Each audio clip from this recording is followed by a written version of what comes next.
Okay, magandang hapon po sa inyong lahat, mga ginigil kong tagapanood po ng aking vlog. Andito po ako yun sa bayan po ng Gimba, kung saan nandito po yung property. Tutok 2 lane cemented road po ito. 2 hectares po ito. Ayan po siya. Yan po yung start po ng property.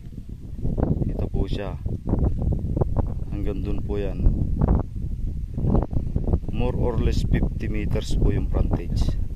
Ayan po siya. Diretso po hanggang doon. 2 banos po itong property. 2 hectares po ito. Ito, napakaganda po itong property. Ayan po, tutok na tutok po siya sa cemented road. 2 lane cemented road po ito. Ayan po, kitang kita po yung highway. Ayan po, kitang kita po yung mga dumadaan po. Barangay road po ito. Diyan lang po yung highway. More or less 200 meters lang po nasa highway na.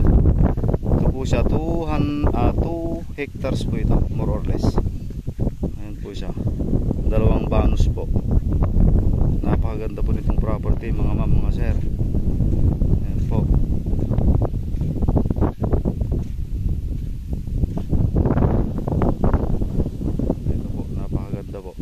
Okay, panoorin nyo na lang po sa aking YouTube channel, Kuya Freddy Lat Vlog po. Ito po yung kalsada. Okay, God bless po mga ma'am, mga sir.